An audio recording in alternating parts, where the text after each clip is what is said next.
Hi മക്കളെ, നമ്മളുടെ study വൈബിലെ ക്ലാസ്സിലേക്ക് സ്വാഗതം. നിങ്ങൾ കഴിഞ്ഞ ക്ലാസ്സുകൾ ശ്രദ്ധിച്ചിട്ടുണ്ടാവുമെന്ന് വിചാരിക്കുന്നു. അപ്പോൾ നമ്മൾ സെക്കൻഡ് ചാപ്റ്ററിലെ തേർഡ് ക്ലാസ്സിലേക്ക് പോവുകയാണ്. നന്നായിട്ട് പഠിച്ചെടുക്കുക. നേരത്തെ പഠിച്ച കാര്യങ്ങളൊക്കെ ഒന്ന് ഓർത്ത് വയ്ക്കുക. നമുക്ക് ഇന്ന് ഞാൻ ചുരുക്കി ഈ ചാപ്റ്ററിൻ്റെ പോർഷൻസ് വേഗം പറഞ്ഞുതരാം. പരീക്ഷ അടുത്ത് വരിക, മോഡൽ എക്സാം അടുത്ത് വരികയാണ്. നന്നായിട്ട് പഠിക്കുക. Okay, all the best. നമുക്ക് സ്റ്റാർട്ട് ചെയ്യാം. ഇന്ന് നമുക്ക് പഠിക്കാൻ പോകുന്നത് ആദ്യം ഒരു കമ്മ്യൂണിസ്റ്റ് പാർട്ടിയെക്കുറിച്ച് പഠിക്കാം. ചെറുതായിട്ട് ഒരു 2-3 കാര്യങ്ങൾ മാത്രം അത് ഓർത്ത് വെച്ചാൽ മതി. നമ്മുടെ ഇന്ത്യയിൽ ഫസ്റ്റത്തെ ഇലക്ഷൻ കഴിഞ്ഞപ്പോൾ അതിൽ സെക്കൻഡ് പ്ലേസ് നേടിയെടുത്ത പൊളിറ്റിക്കൽ പാർട്ടിയാണ്, 2ാം സ്ഥാനം നേടിയെടുത്ത പൊളിറ്റിക്കൽ പാർട്ടിയാണ് കമ്മ്യൂണിസ്റ്റ് പാർട്ടി. അത് ഞാൻ കഴിഞ്ഞ ക്ലാസ്സിൽ പറഞ്ഞു, 16 സീറ്റ് നേടി ജയിച്ചതാണെന്ന് പറഞ്ഞു. കേരളത്തിലെ ആദ്യത്തെ മുഖ്യമന്ത്രി എന്ന് പറയുന്നത്, കോൺഗ്രസ്സുകാരനല്ലാത്ത കേരളത്തിലെ ആദ്യത്തെ മുഖ്യമന്ത്രി എന്ന് പറയുന്നത് EMS നമ്പൂതിരിപ്പാടാണ്. അതേപോലെ തന്നെ ബാക്കി എല്ലാ സംസ്ഥാനങ്ങളിലും കോൺഗ്രസ് ഭരിച്ചുകൊണ്ടിരുന്നപ്പോൾ കേരളത്തിൽ മാത്രമാണ് കമ്മ്യൂണിസ്റ്റ് പാർട്ടി അധികാരത്തിൽ വന്നത്. ചെറിയ ഒരു അഭിപ്രായ വ്യത്യാസങ്ങളുടെയൊക്കെ ഫലമായി, അല്ലെങ്കിൽ കുറച്ച് അത് വലിയ പ്രശ്നങ്ങളിലേക്ക് പിന്നീട് നീങ്ങുകയും വിമോചന സമരങ്ങളൊക്കെ നടക്കുകയും ചെയ്തതിൻ്റെ ഭാഗമായി കമ്മ്യൂണിസ്റ്റ് പാർട്ടി അധികാരത്തിൽ നിന്നും പുറത്താക്കപ്പെടുകയും ചെയ്തു. അപ്പോൾ ആദ്യമായി കമ്മ്യൂണിസ്റ്റ് പാർട്ടി അധികാരത്തിൽ വന്നത് കേരളത്തിലാണ്. കോൺഗ്രസ് അല്ലാത്ത ആദ്യത്തെ പാർട്ടി കമ്മ്യൂണിസ്റ്റ് പാർട്ടിയാണ്. ആദ്യത്തെ കേരള മുഖ്യമന്ത്രി EMS നമ്പൂതിരിപ്പാടാണ്. ആദ്യമായി അധികാരത്തിൽ നിന്നും പുറത്താക്കപ്പെട്ട മുഖ്യമന്ത്രിയും EMS നമ്പൂതിരിപ്പാടാണ്. ഓക്കെ, ഇനി നമുക്ക് സോഷ്യലിസ്റ്റ് പാർട്ടി എന്താണെന്ന് നോക്കാം. സോഷ്യലിസ്റ്റ് പാർട്ടി എന്ന് പറയുന്നത് നമ്മുടെ ഇന്ത്യയിൽ ആചാര്യ നരേന്ദ്രദേവ് എന്ന് പറയുന്ന വ്യക്തി 1934 1934 ഫോം ചെയ്തതാണ് സോഷ്യലിസ്റ്റ് പാർട്ടി എന്ന് പറയുക. The socialist believed in the concept of democratic socialism. അവരുടെ പ്രധാനപ്പെട്ട ലക്ഷ്യം എന്ന് പറയുന്നത് ഡെമോക്രാറ്റിക് സോഷ്യലിസം ആണ്. അതായത് transform the Congress into revolutionary egalitarian party. അതായത് കോൺഗ്രസ് കുറച്ചൊക്കെ ഒരു വിപ്ലവാശയത്തിലേക്ക് മാറണം എന്നാഗ്രഹിച്ച ചെറുപ്പക്കാരുടെ സംഘടനയാണ് സോഷ്യലിസ്റ്റ് പാർട്ടി എന്ന് പറയാം. അപ്പോൾ നമ്മളടുത്ത് 2 കാര്യങ്ങൾ ഓർത്തു വയ്ക്കണം. ഒന്ന്, ആരാണ് കോൺഗ്രസ് സോഷ്യലിസ്റ്റ് പാർട്ടി CSP സ്ഥാപിച്ചത് ചോദിക്കും. അത് 1934 ആചാര്യ നരേന്ദ്രദേവാണ്. അതിൻ്റെ മെയിൻ എയിം എന്ന് പറയുന്നത് ഡെമോക്രാറ്റിക് സോഷ്യലിസവും റവല്യൂഷണറി ഇഗാലിറ്റേറിയൻ പാർട്ടിയും കൂടിയാണത്. ഇനി ഇതിൻ്റെ മെമ്പേഴ്സ് ആരൊക്കെയാണ്? ഫൗണ്ടറായ ആചാര്യ നരേന്ദ്രദേവ അല്ലാതെ മറ്റ് ഇമ്പോർട്ടൻ്റ് ആയിട്ടുള്ള മെമ്പേഴ്സ് ആരാണെന്ന് ചോദിച്ചാൽ ജയപ്രകാശ് നാരായണൻ, അച്യുത് പട്വർത്തൻ, അശോക് മേത്ത, റാം മനോഹർ ലോഹ്യ, SM ജോഷി തുടങ്ങിയ. ഇനി ഇവരെ കൂടാതെ വേറെ 2 പ്രീ ലീഡേഴ്സ് ഉണ്ട് നമുക്ക്. അവർ JB കൃപാലിനിയും പട്ടംതാണു പിള്ളയും ആണ്. കൂടാതെ കുറച്ചുകൂടി നേതാക്കന്മാരുണ്ട്. അപ്പോൾ നമ്മൾ ഇത്രയും പേര് ഓർത്തിക്കുക. ഏർലി പാർട്ടി ലീഡേഴ്സ് ആരാണെന്ന് ചോദിച്ചാൽ JB കൃപാലിനിയും താണുപിള്ളയും. മറ്റ് ലീഡേഴ്സൊക്കെ, സാധാരണ ലീഡേഴ്സൊക്കെ ആരാണെന്ന് ചോദിച്ചാൽ ജയപ്രകാശ് നാരായണൻ, അച്യുത് പട്വർത്തൻ, മറക്കാതെ ഓർത്തു വയ്ക്കിയവരുടെ പേര് കേട്ടോ. റാം മനോഹർ ലോഹ്യ മറക്കരുത്, ആചാര്യ നരേന്ദ്രദേവ് മറക്കരുത്, ജയപ്രകാശ്. കാരണം സോഷ്യലിസ്റ്റ് പാർട്ടി എന്ന് തന്നിട്ട് AB കോളത്തിന് ഈ 3 പേരിൽ ഒരു പേര് വരും. ഒന്നുകിൽ ആചാര്യ നരേന്ദ്രദേവ്, അല്ലെങ്കിൽ ജയപ്രകാശ് നാരായണൻ, അല്ലെങ്കിൽ റാം മനോഹർ ലോഹ്യ. ജയപ്രകാശ് നാരായണൻ പിന്നെയും ഒരു ട്വിസ്റ്റ് ക്വസ്റ്റ്യനാണ് വരിക. ആചാര്യ നരേന്ദ്രദേവും റാം മനോഹർ ലോഹ്യയും കൺഫേം ആയിട്ട് ഒരേ ലെവലിൽ വരും. ഇനി നമുക്കറിയേണ്ട അടുത്ത കാര്യം എന്താണെന്ന് വെച്ചാൽ, ഈ പാർട്ടി സ്വതന്ത്ര പാർട്ടി ഭാരതീയ ജനസംഘം എന്ന് പറയുന്ന പാർട്ടി. അത് കഴിഞ്ഞിട്ട് നമുക്ക് സ്വതന്ത്ര പാർട്ടിയെക്കുറിച്ച് പഠിക്കാം. ഭാരതീയ ജനസംഘം എന്ന് പറയുന്ന രാഷ്ട്രീയ പാർട്ടി. അപ്പോൾ ഭാരതീയ ജനസംഘം എന്ന് പറയുന്ന രാഷ്ട്രീയ പാർട്ടിയെക്കുറിച്ച് പഠിക്കുമ്പോൾ ശ്യാം പ്രസാദ് മുഖർജി എന്ന് പറയുന്ന, മറക്കരുത്, പാർട്ടിയുടെ പേരും അത് ഫോം ചെയ്ത ലീഡറിൻ്റെ പേരും ഫോം ചെയ്യപ്പെട്ട വർഷവും നോട്ട് ചെയ്ത് വെക്കുക. അതാണ് നമുക്കൊരു ക്ലൂ. ഇപ്പോൾ 1934 എന്ന് പറയുമ്പോൾ നിങ്ങളുടെ മനസ്സിൽ കോൺഗ്രസ് സോഷ്യലിസ്റ്റ് പാർട്ടി ആചാര്യ നരേന്ദ്രദേവ് എന്നുണ്ടാവണം. അതുപോലെ കമ്മ്യൂണിസ്റ്റ് പാർട്ടി എന്ന് പറയുമ്പോൾ അതിൽ ഞാൻ അപ്പോഴും പറയാൻ വിട്ടുപോയി, ഇപ്പോൾ ഞാനൊന്ന് ആഡ് ചെയ്യണത്, communist party of India CPI എന്ന് പറയുമ്പോൾ 1925. എന്നിട്ട് AK Gopalan, SK ഡാൻകെ, EMS Namboodiripad, PC Joshi, Ajay Ghosh, P Sundarayya, ഇവരുടെ പേരൊക്കെ വരണം. അതിലേറ്റവും പുറമെ 1925 എന്ന് പറയുമ്പോൾ AK ഗോപാലൻ്റെ പേര്, EMSൻ്റെ പേര് മറക്കരുത്. ആ 2 പേരും നമുക്ക് ഉറപ്പായിട്ടും പരീക്ഷയ്ക്ക് ചോദിക്കും. മനസ്സിലായ? അപ്പോൾ നമ്മളിപ്പോൾ 2 പാർട്ടി പഠിച്ചു. ആ 2 പാർട്ടിയിൽ എങ്ങനെ പഠിക്കാൻ പറഞ്ഞു ഞാൻ? 1934 Acharya Narendra Dev Congress socialist party, CPI 1925 AK Gopalan or EMS Namboodiripad. അടുത്ത 3ാമത്തെ പാർട്ടി നമ്മൾ പഠിക്കാൻ പോകുന്നത് ഭാരതീയ ജനസംഘം. 1951 ഡോക്ടർ ശ്യാമപ്രസാദ് മുഖർജി എന്ന് പറയുന്ന ആളാണ് അത് സ്ഥാപിച്ചത്. ഇദ്ദേഹത്തിൻ്റെ കൂടെ തന്നെ ഉണ്ടായിരുന്ന മറ്റൊരു മെമ്പറാണ് ദീനദയാൽ ഉപാധ്യായ എന്ന് പറയുന്ന ആൾ. അപ്പോൾ ഈ ഭാരതീയ ജനസംഘം എന്ന് പറയുന്ന ഈ രാഷ്ട്രീയ പാർട്ടി രൂപീകരിച്ച ഇദ്ദേഹത്തിൻ്റെ മനസ്സിൽ, ദീനദയാൽ ഉപാധ്യായ എന്ന് പറയുന്ന നേതാവിൻ്റെ മനസ്സിൽ എങ്ങനെയാണ് ഈ പ്രസ്ഥാനം ഉണ്ടാക്കിയെടുത്തത്, ഭാരതീയ ജനസംഘം എന്ന് പറയുന്ന പാർട്ടി എങ്ങനെ ഉണ്ടാക്കിയെടുത്തത്, അതിൻ്റെ ലക്ഷ്യം എന്താണെന്ന് ചോദിച്ചാൽ, നേരത്തെ ഹിന്ദു മഹാസഭ എന്ന് പറഞ്ഞിട്ട് നമുക്കൊരു രാഷ്ട്രീയ പാർട്ടി ഉണ്ടായിരുന്നു സ്വാതന്ത്ര്യം കിട്ടുന്നതിന് മുൻപ്. അതുപോലെ RSS എന്ന് പറയുന്ന പാർട്ടിയും ഉണ്ടായിരുന്നു. ഈ രണ്ട് രാഷ്ട്രീയ പാർട്ടികളും 1948 നമ്മുടെ ഗാന്ധിജി കൊല്ലപ്പെട്ട സമയത്ത് നിരോധിക്കപ്പെട്ടു. ഇവരൊക്കെ റവല്യൂഷണറി പാർട്ടിയാണ് എന്ന് പറഞ്ഞിട്ട് നിരോധിക്കപ്പെട്ടു. ആ പാർട്ടികളാണ് പിന്നീട് 1951 ഏത് പേരിൽ അറിയപ്പെട്ടത്? അത് രണ്ടും ചേർന്നാണ് ഭാരതീയ ജനസംഘം എന്ന പേരിൽ അറിയപ്പെട്ടത്. മനസ്സിലായ? അപ്പോൾ അതായത് ഹിന്ദു മഹാസഭയും അതേപോലെ തന്നെ RSSും ആണ്. അത് രണ്ടും റവല്യൂഷണറി പാർട്ടി ആയിരുന്നു. അവരുടെ പാർട്ടികൾ ചേർന്ന് ഉണ്ടാക്കിയ പുതിയ പാർട്ടിയുടെ പേരാണ് നമ്മൾ ഭാരതീയ ജനസംഘം. ഇതിൻ്റെ ലീഡർ ശ്യാം പ്രസാദ് മുഖർജിയാണ്. മറ്റൊരാൾ ദീനദയാൽ ഉപാധ്യായ എന്ന് പറയുന്ന ആളാണ്. The party emphasised good Indian culture and nationalism. ഇവരുടെ മനസ്സിൽ ഭാരതീയ സംസ്കാരത്തിൻ്റെയും പാരമ്പര്യങ്ങളുടെയും അടിസ്ഥാനത്തിൽ മാത്രമേ ഇന്ത്യക്ക് ഡെവലപ്മെൻറ്റ് ഉണ്ടാവുള്ളൂ എന്ന് വിശ്വസിക്കുന്നവരാണ് അവർ. അതായത് ഇവരുടെ മെയിനായിട്ടുള്ള സ്ലോഗൺ എന്ന് പറയുന്നത് the party upheld the concept of one country, one culture and one nation.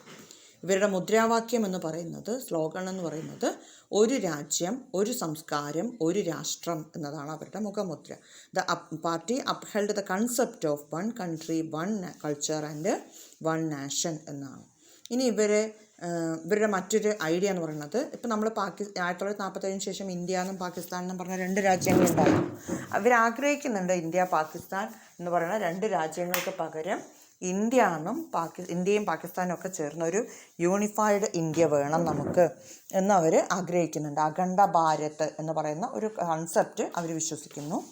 അപ്പോൾ എന്തായാലും ശ്യാം പ്രസാദ് മുഖർജിയാണ് അതിൻ്റെ നേതാവ്. അതുപോലെ ദീനദയാൽ ഉപാധ്യായ, പിന്നെ ബാൽരാജ് മഡോക്ക്, ദേവപ്രസാദ് ഘോഷ്, AB വാജ്പേയി, ഇവരൊക്കെ അതിൻ്റെ പ്രധാനപ്പെട്ട നേതാക്കന്മാരാണ്.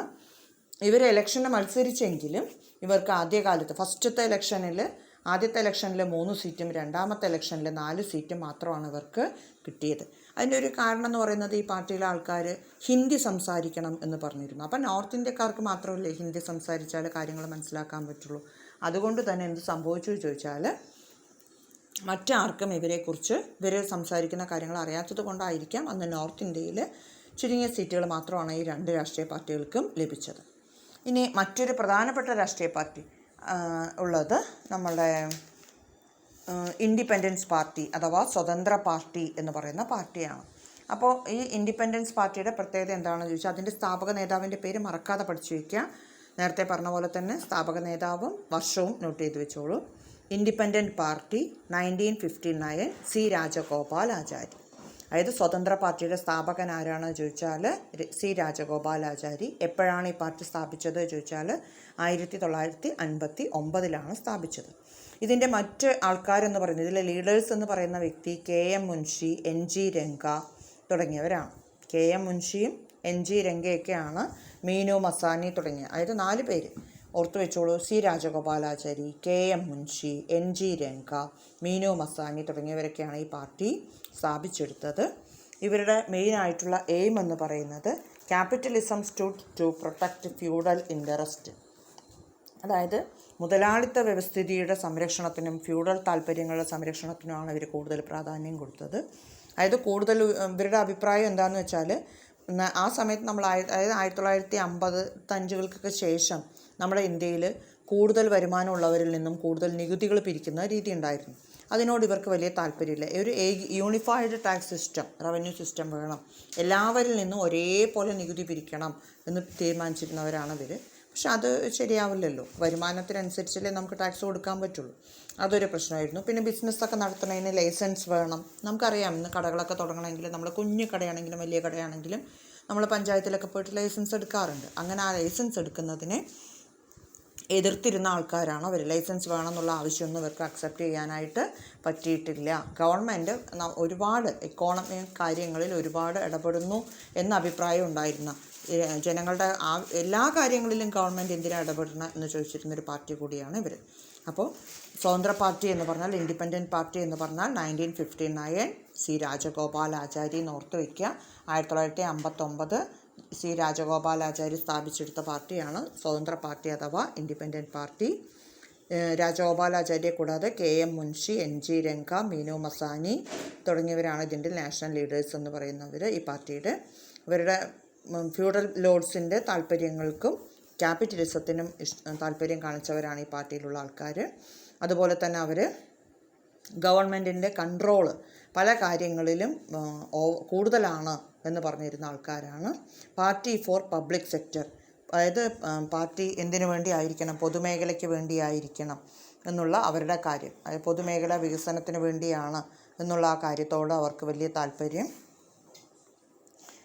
സാമൂഹ്യമായ അടിത്തറ ഉണ്ടാക്കിയെടുക്കണം എന്നൊക്കെ ആഗ്രഹിച്ചിരുന്ന ഇവർ ബിസിനസ് നടത്താൻ ലൈസൻസ് വേണം എന്ന് പറഞ്ഞതിനെയൊക്കെ എതിർത്തിരുന്നു. അതുപോലെ തന്നെ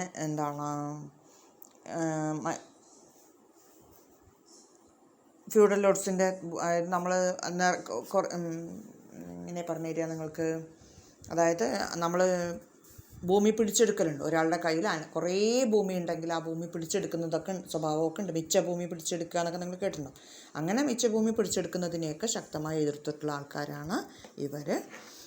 അപ്പോൾ എന്തായാലും നമ്മൾ ഓർക്കേണ്ട കുറച്ച് കാര്യങ്ങൾ മാത്രം ഓർത്തു വയ്ക്കൂ. അതായത് ഇതിലെല്ലാ രാഷ്ട്രീയ പാർട്ടികളുടെ പേരും പഠിക്കണം, അത് ആര് സ്ഥാപിച്ചു എന്ന് പഠിക്കണം, ഏത് വർഷമാണെന്ന് നോട്ട് ചെയ്ത് വെക്കണം.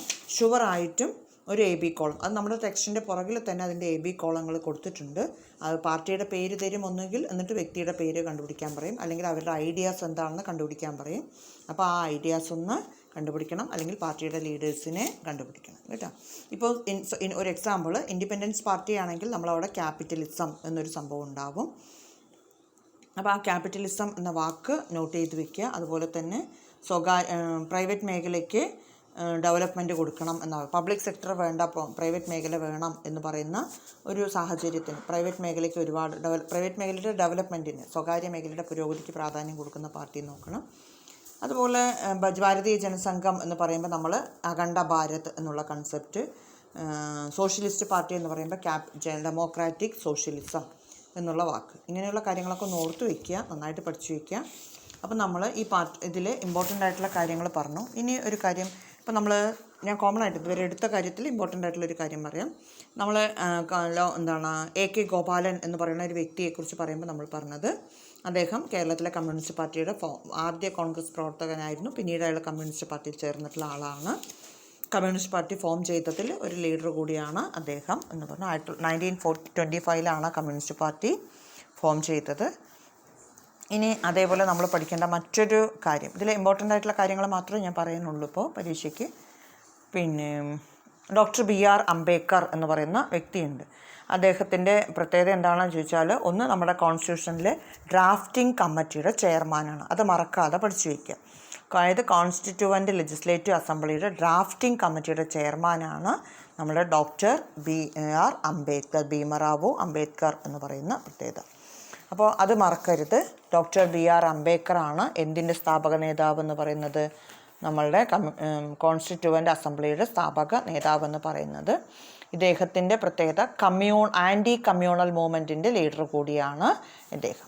ആൻറ്റി കമ്മ്യൂണൽ മൂവ്മെൻറ്റിൻ്റെ ലീഡറും അതുപോലെ തന്നെ ഡ്രാഫ്റ്റിംഗ് കമ്മിറ്റിയുടെ ചെയർമാനും ആരാണ് ചോദിച്ചാൽ ഡോക്ടർ BR അംബേദ്കർ എന്ന് പറയുന്ന ആളാണ്.